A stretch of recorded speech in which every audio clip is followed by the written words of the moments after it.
Ele inventou uma tabelinha para ensinar inglês e diz que a gente lê em português, fala em inglês. Eu vou conversar com D'Angelo Sicarini.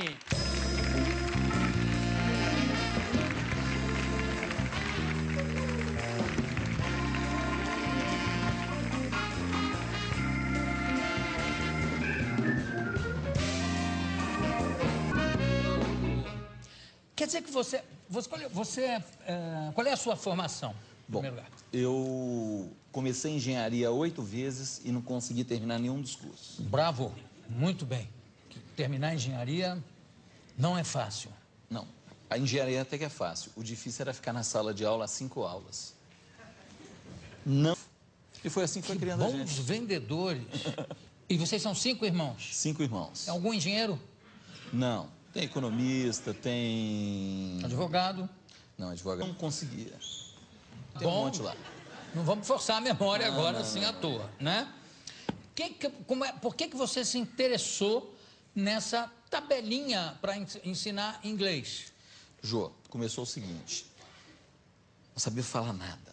E quando eu era menor, eu assisti o Fantástico e tinha um garoto que começava a falar todos os idiomas. E 2 coisas me impressionaram. Mas era uma doença, não? Era... Não.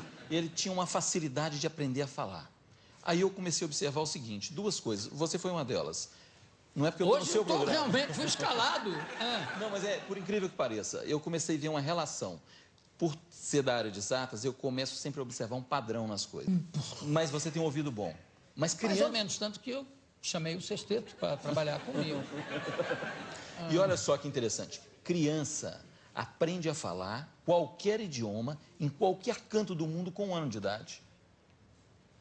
É a forma natural. É claro, porque a criança nasce sabendo, ele não nasce sabendo falar, mas nasce sabendo como aprender a falar. Mas o que ele aprende? Eu falei, eu não sou mais burro do que um menino de 1 ano, não pode. Nem na China, mesmo um menino chinês? Mesmo na China fala chinês.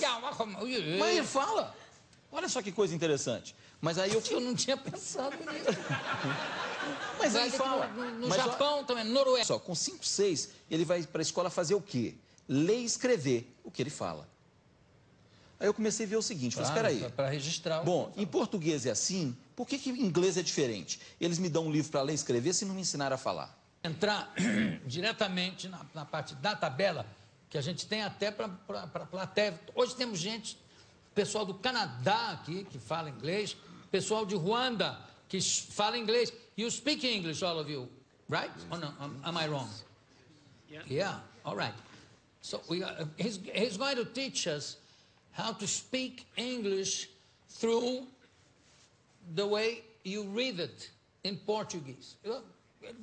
He's going to explain it. Tá? Ele vai ensinar como é que se fala inglês, aprendendo pelo som de como se escreve. Mas antes disso... Como é que é a história dos ovos de codorna? Você fez outras atividades antes disso, por exemplo. Olha só, numa casa onde os pais vendem livros, a gente de família simples, final de ano, dezembro, janeiro, todo mundo trabalhava nas lojas do tipo para ganhar um dinheirinho. Olha, 5 irmãos, o mais bobo voa com a asa só. Então...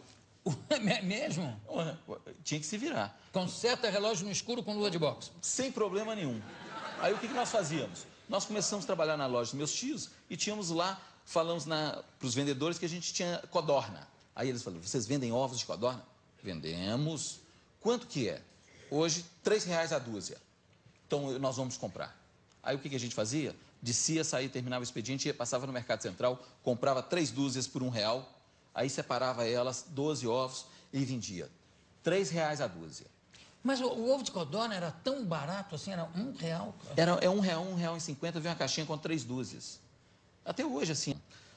Só que nós comprávamos no mercado por R$1 e vendia para você por 3. Trabalhou em banco? Já trabalhei em banco, mas eu já fiz uma coisa.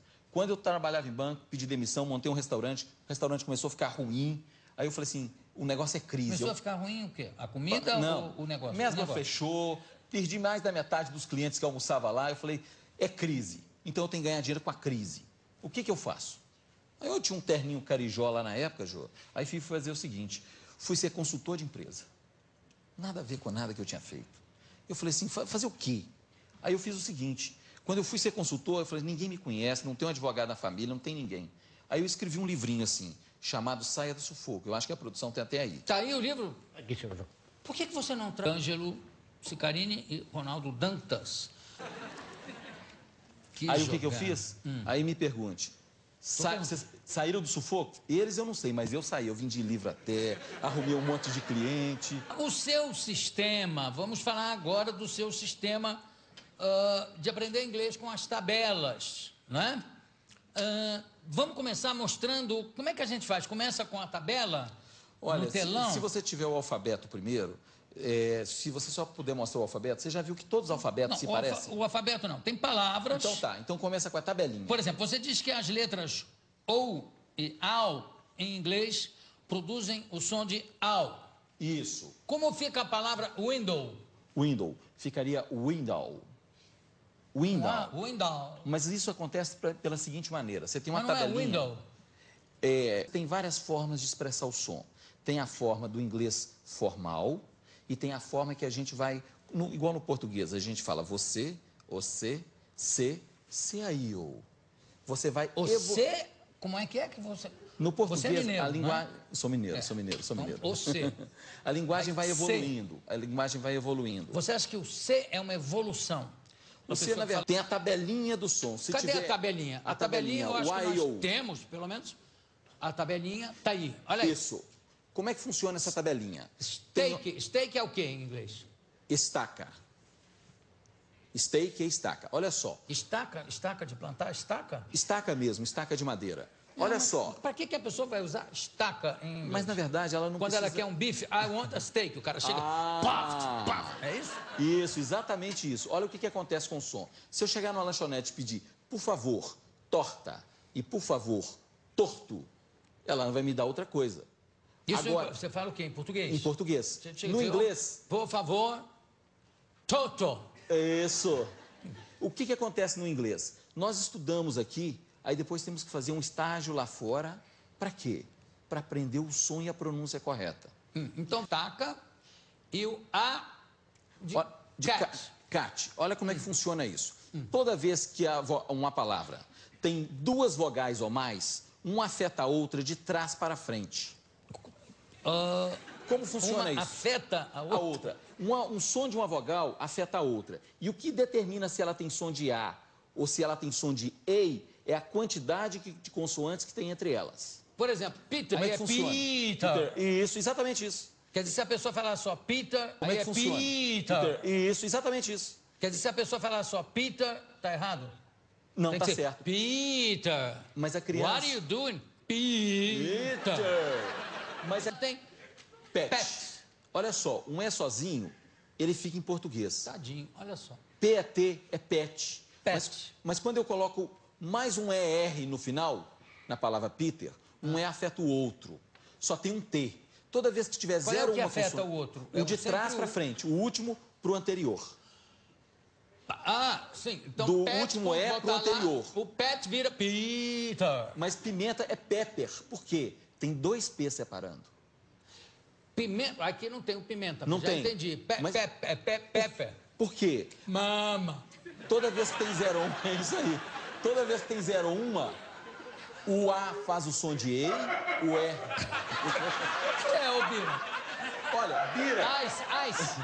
Olha só, Bira em inglês. Se você falar Bira com o americano, ele vai falar Bira. Mas se você escrever Bira para ele, o A afeta o I. Baira. Baira! Ô, Mr. Baira! Baira.